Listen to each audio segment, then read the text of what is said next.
How do you do, fellow kids? I've got Deluxe Mosquitor right here. He's just dying to be opened. Yeah, so I want to check him out. This is not an action figure that I was super aware of when I was a kid. I kind of, I don't know, like, I remember the Evil Horde. I remember those you know, I remember the ads, and I don't know. I probably off the top of my head, you know, obviously remember Hordak and Grizzlor. I remember from the animated series or the She-Ra series the Horde troopers and stuff like that. But I don't remember Mosquitor. I mean, obviously I've become more aware of him. He's got that kind of pumping blood action and stuff. So let's just take a look at the packaging. We got Mosquitor. I can see that he's got the little blood pack in his chest. He comes with this this head and and he's got an alternate head. I don't know like what his original version looks like. I think it looked more like this, and maybe this one's like more of a concept head, or maybe closer to the animated series. He's got something going on here. I think it's kind of like a, I don't know, like a blood grabber type thing. It's got a cool gun. It's not a gun that I've seen before. There's sort of a standard two-handed laser rifle that gets used a lot in MOTU, and then there's a few like one-handed guns that some of the characters have, but this is not one that I've seen. He's got an alternate hand here, grasping hand, and his normal left hand is a clenched fist or a closed fist there. It's got a pretty original sculpt, although I don't know if like he kind of shares some parts with Hordak or anything like that. But as far as like the other MOTU action figures that I am more familiar with, he doesn't have like a lot of the same parts. Obviously the chest, because that's kind of his play gimmick, is different. And then his arms look super unique. The legs and these feet, kind of like these robotic boots, and those are super unique. So let's see. Here it says Mosquitor, evil energy draining insectoid is what it says over here. It's got a call out for his action feature, chest pumps red fluid. I like how they avoid saying blood. So we got the cross cell, other deluxe figures, including Battle Armor, He-Man, Skeletor, Buzzsaw, Hordak, got that Wind Raider, Castle Grayskull. It's got some explanation.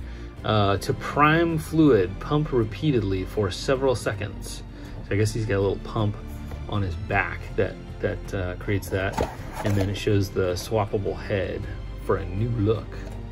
Pretty cool. And then I'm just gonna, let's see if I can put this up here and show the artwork. Beautiful artwork. It says Mosquitor drains his victims of their life force, feeding his own power. And here he is. So this shows kind of like what you use that kind of like blood blast effect for. And he's attacking Fisto. Includes comic book. Cool little dragon right there, and a skull. It's reminds me of the bone. I don't know what that thing's called. The big skeleton. It was kind of like your action figure character. So I'm actually gonna turn off the camera so I can cut this guy out of the packaging, and then we'll take a closer look. All right, so here we have Mosquitor. This is his alternate head. He's got a real good like textured, like lizardy looking head. Very cool. I can't find any references to where this head comes from. Maybe it was from like the original mini comic or something like that. It doesn't look like it matches the animation for the She-Ra cartoon. So I'm gonna pop that off, and let's see here. Oh man, this,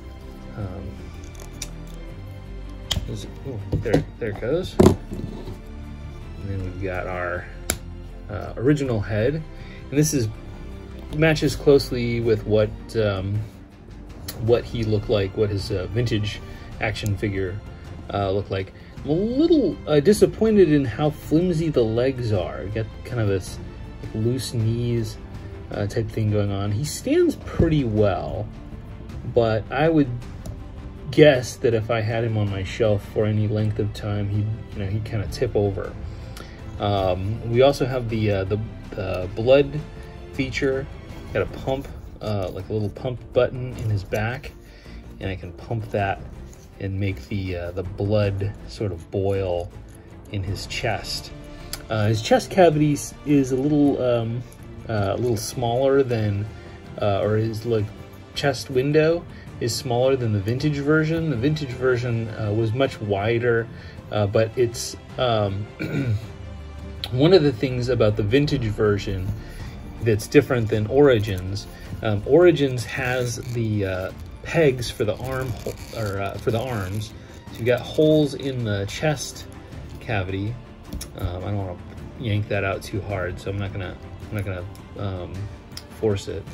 So you have a hole. So you have like a socket indentation here for Origins, where the vintage actually had a peg that came out, and the hole was on the actual shoulder.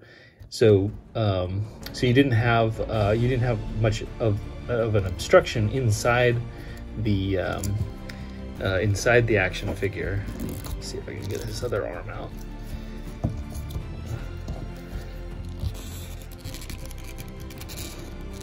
Oh, those are in there. I wonder if those aren't supposed to come out. He did come with instructions, so maybe it'll explain that I'm not supposed to do that. I don't know. But I also, I tend to be a little more gentle, even though I did apply some pressure. When I kind of first get them, and then I sort of figure out what their limitations are.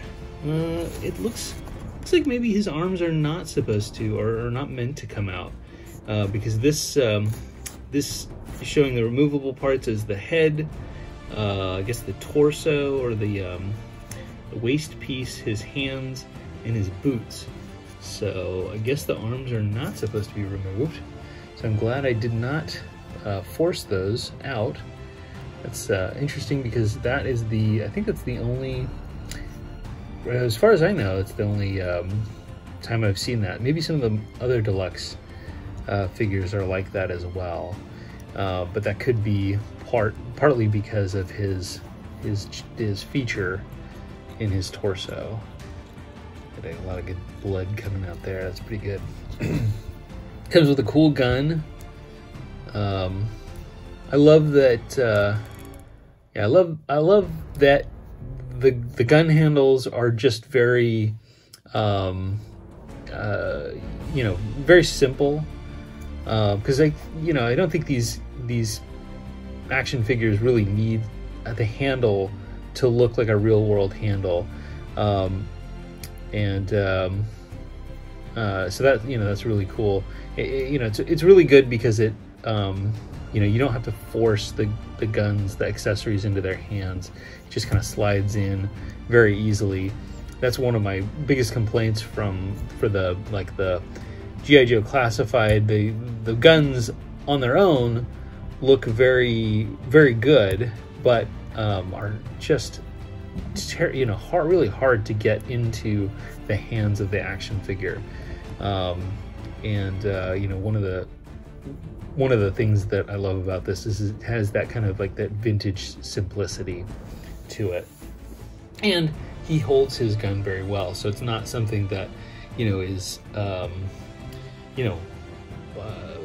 is you know, like a mismatch as far as size or anything like that.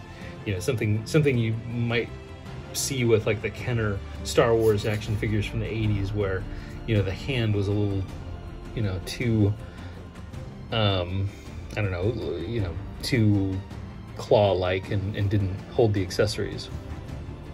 So we've got his little blast effect, his blood blast effect, slips right on his snout right there, and can demonstrate how that works with Prince Adam. Ah! So yeah, lots of fun with this figure. I love both of the alternate heads. The cool detail on this version is I don't know, it's really neat. He's got that scales. It looks real clean. Cool eyes, and then it's got this metallic ridge right there on the snout. So very cool. I think I don't know. Let's just for fun, let's swap out his head again. Do the blood effect, the blast effect, with this alternate head. I think this head is tighter on that peg than the other head. So let's go slip that in. So now he's got Prince Adam. So yeah, super dope. This is kind of like this head has kind of a cool dragon-esque look to it. Real cool addition to the Horde. Would love to get a few more Horde characters like Mantana and Grizzlor. I had to work that weekend that they had PowerCon, so I didn't get tickets for PowerCon, and I missed out on all the exclusives.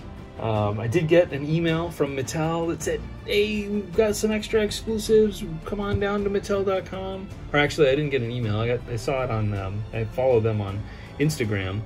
And as soon as I saw it, I knew it was bad news, because it said that it had, you know, the post, it you know, it was popping up on my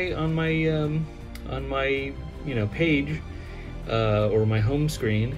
And it said that that post was posted, you know, like 3 hours earlier, and so I clicked on the link, and everything was sold out. So yeah, hopefully we get that. You know, they make more of those Castle Grayskull accessory packs, and you know, some of the other exclusives. Would love to get a hold of those, and yeah, so. Super excited. Mattel's been doing a pretty good job of making their toys available, and I don't mind waiting a year so that the people who bought them at PowerCon, you know, get that extra year of exclusivity and that type of thing. But you know, I mean, eventually, hey Mattel, you know, kick that stuff down to us, the rest of us who enjoy your products.